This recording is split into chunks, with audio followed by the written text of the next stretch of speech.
அருள்சாரல் அன்பர்களுக்கு என் இனிய மாலை வணக்கம். நாம் இன்றைய பதிவில் சஷ்டியை நோக்க எனத் தொடங்கும் கவசப் பாடலின் 6வது முதல் 10வது வரி வரை அந்த வரிகளில் அமைந்துள்ள வார்த்தைகளுக்கான பொருள் விளக்கத்தை பார்ப்போம். இதற்கு முந்தைய 5 வரிகளில் நாம் சஷ்டியில் விரதமிருந்தோ அல்லது சஷ்டி கவச பாடலை பாடியோ நம் முருகனை அழைக்கிறோம். அழைத்த நொடியே முருகன் நம்மை காக்க வருகிறார் என்று பார்த்தோம். நம்மை காக்க வரும் முருகப்பெருமான் கையில் வேலோடுதானே வருவார். அதுதான் இங்கே கவசத்தின் 6வது வரியில் கையில் வேலால் என்னை காக்கவென்று வந்து என அமைந்துள்ளது. பொதுவாகவே நம்மை காண யாரேனும் ஒருவர் வந்தால் முக மலர்ச்சியோடு அவர்களை வருக என்று அழைப்பதுதான் தமிழர் பண்பாடு. அப்படி இருக்கும்போது நம் தமிழ் கடவுளே நம்மை காக்க வருகிறார் என்றால் அவரை நாம் எப்படி அழைக்க வேண்டும்? திருப்புகழை பாட பாட வாய் மணக்கும் என்பார்கள்.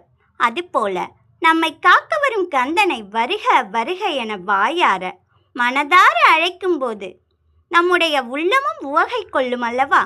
வர வர என்பதும் வருக வருக என்பதும் நாம் ஒருவரை மகிழ்ச்சியுடன் வரவேற்க பயன்படுத்தும் அடுக்குத் தொடர்களாகும்.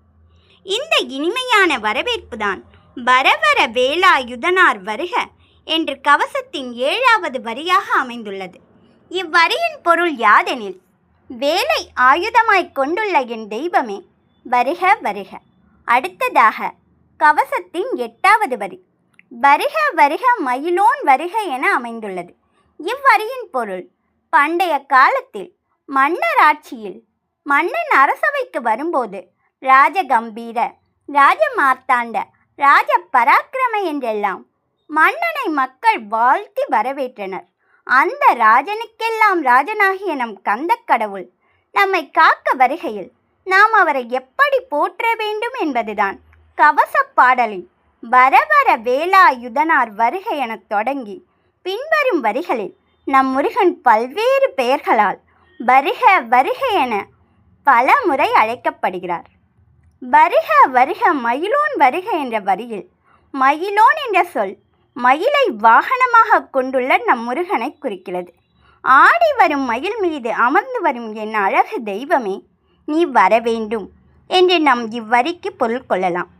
அடுத்ததாக கவசத்தின் 9வது வரியான இந்திர முதலா என் திசை போற்ற என்ற வரி நமக்கு உணர்த்துவது என்னவென்றால், தான் அடியவர்கள் தன்னை நோக்கி அழைத்தவுடன் அவர்களை காக்கும் பொருட்டு வரும் கந்தக்கடவுள் அஷ்டதிக் பாலகர்களும் காவல் புரியும் 8 திசைகளில் எந்த திசை வழியாகவும் எந்த நேரத்திலும் வரக்கூடும் என்பதால் இந்திரன் முதலான 8 திசை காவலர்களும் எப்போதும் நம் முருகனை போற்றி கொண்டிருக்கின்றனர் என்பதே இந்திர முதலா என் திசை போற்ற என அமைந்துள்ளது. என் திசை என்ற சொல் கிழக்கு, மேற்கு, வடக்கு, தெற்கு, தென்கிழக்கு, தென்மேற்கு, வடகிழக்கு, வடமேற்கு என அமைந்துள்ள 8 திசைகளை குறிக்கிறது. இந்திர முதலா என்ற சொல் திசைகளில் முதல் திசையான கிழக்கு திசையில் காவல் நிற்கும் இந்திரனை குறிக்கிறது. மற்ற 7 திசைகளான தென்கிழக்கில் அக்னி தேவனும், தெற்கில் யமதர்மனும், தென்மேற்கில் நிருதி பகவானும், மேற்கில் வருண பகவானும், வடமேற்கில் வாயு பகவானும், வடக்கில் குபேரனும், வடகிழக்கில் ஈசானனும் நின்று காவல் புரிகின்றனர். இறுதியாக கவசத்தின் 10வது வரியான மந்திர வடிவேல் வருக வருக என்ற வரிகளின் பொருள் யாதெனில், மந்திரங்களில் முதன்மையானது ஓம்கார மந்திரம். அந்த ஓம்காரமே வேல் வடிவாய் அமைந்ததால் மந்திரமே வடிவான வேல்.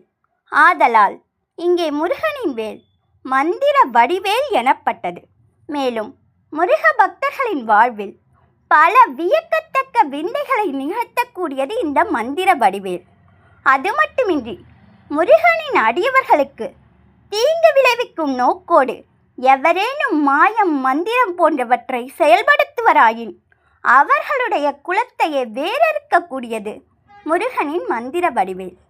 மந்திர வடிவேல் வருக வருக என்ற வரியில் நாம் வேலை வரவேற்பதாக பொருள் எடுத்துக்கொண்டாலும் சரி, அவ்வேளை கையில் கொண்ட நம் வேலனை வரவேற்பதாக நினைத்தாலும் சரி, நம் வேலன் கையில் வேலோடு வந்து நம் வினைகளை போக்கிடுவார். நன்றி. இதன் தொடர்ச்சி அடுத்த பதிவில்.